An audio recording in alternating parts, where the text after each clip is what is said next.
ሰላም ጤና ይስጥልን ክቡራትና ክቡራን የፕራይም ሚዲያ ተመልካቾቻችን የሰዓቱን መረጃዎች ወደ እናንተ ማድረሳችንን ጀምረናል። ከመረጃዎቹ ጋር በጸሎት ጌታቸው ነኝ። አብራችሁን ቆዩ።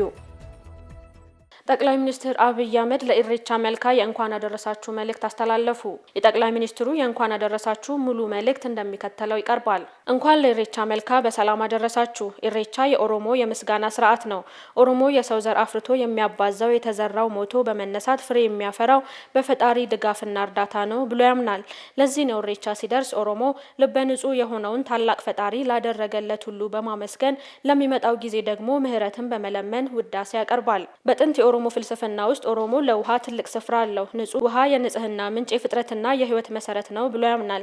ለዚህም ነው ሲጸልይ ፈጣሪ አምላክ የፍጥረታት አምላክ የቡርቃ ወላቡ ወይም የላቡ ምንጭ አምላክ ብሎ ነው የሚጸልየው። የዘንድሮ ኢሬቻ ኢትዮጵያ የዜጎቿን የኢነርጂ ፍላጎት ለማሟላት የአባይን ወንዝ በመገደብ ታላቁን የኢትዮጵያ ህዳሴ ግድብ ባስመረቀችበት ማግስት የሚከበር መሆኑ ደስታችንን ድርብ ያደርገዋል። እንኳን ደስ አላችሁ፣ እንኳን ደስ አለን። ኦሮሞ መልካ የሌለው ህዝብ ራስ እንደሌለው ህዝብ ነው እንደሚል የባህር በር የሌላት አገር ኑሮ የሌላት አገር ናት ብለን ለህዝባችን ብልጽግና ስንል በሰላማዊና ህጋዊ መንገድ የባህር በር ለማግኘት እየሰራን እንገኛለን።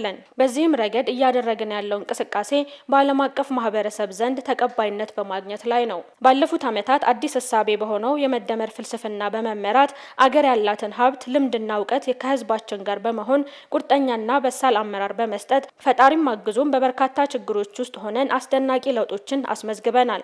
በ2018 ዓመተ ምህረት የኢሬቻ እሴቶች የሆኑትን ሰላም፣ ምህረትና አንድነትን አጥብቀን በመያዝ የሀገራችንን ማንሰራራት ለማረጋገጥ በፈተናዎች ሳንበገር ተግተን እንድንሰራ አደራ ለማለት እወዳለሁ ብለዋል።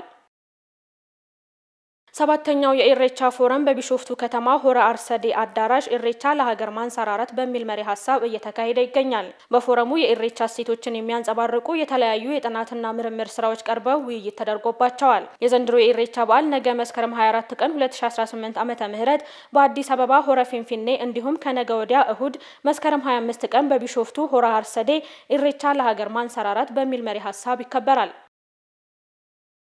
ለኢሬቻ በዓል የትራንስፖርት እጥረት እንዳያጋጥም በቂ ዝግጅት መደረጉን የኦሮሚያ ትራንስፖርት ኤጀንሲ አስታወቀ።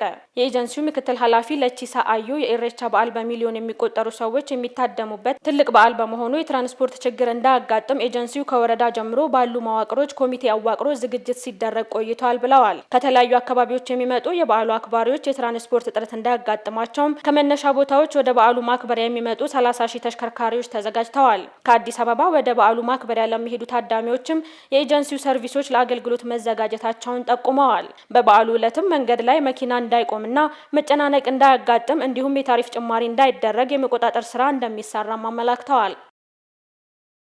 መንግስት ቃልን በተግባር በመግለጽ የኢትዮጵያን የማንሰራራት ጉዞ እያሳካ መሆኑን የመንግስት ኮሚኒኬሽን አገልግሎት ገለጸ።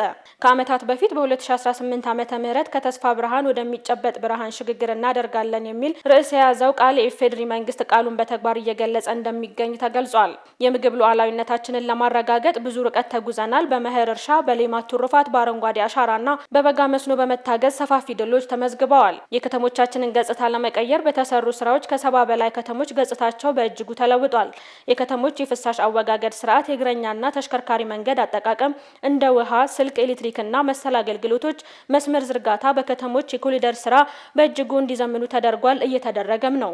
አዲስ አበባን ጨምሮ ከተሞቻችንን የአፍሪካ ተምሳሌት ለማድረግ እየተሰራም ነው። በታላቁ የኢትዮጵያ ህዳሴ ግድብ ምርቃት ላይ ክቡር ጠቅላይ ሚኒስትራችን ሌሎች የገዘፉ ፕሮጀክቶች እንደሚጀመሩ በመጠናቀቅ ላይ የነበሩም እንደሚመረቁ ቃል መግባታቸውም ይታወሳል። ክቡራን ተመልካቾቻችን የተከታተላችሁ ያላችሁት የሰዓቱን መረጃዎቻችንን ነው። አሁን ደግሞ ከሀገር ውጭ ወዳገኘናቸው መረጃዎች እናልፋለን። አብራችሁን ቆዩ። በ10 ቀናት ውስጥ በአልፋሽር ከተማ ወታደራዊ ራፒድ ደጋፊ ኃይሎች ባደረሱት ጥቃት ቢያንስ 91 ንጹሃን ዜጎች መሞታቸው ተገለጸ።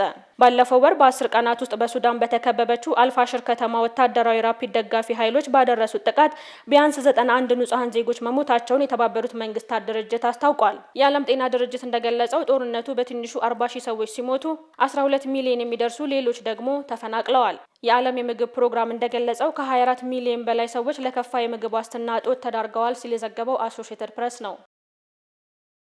በመጨረሻም የቬንዙዌላ መከላከያ ሚኒስቴር አሜሪካ ዳር ድንበሬን እየጣሰች ነው በሚል ወቀሰ።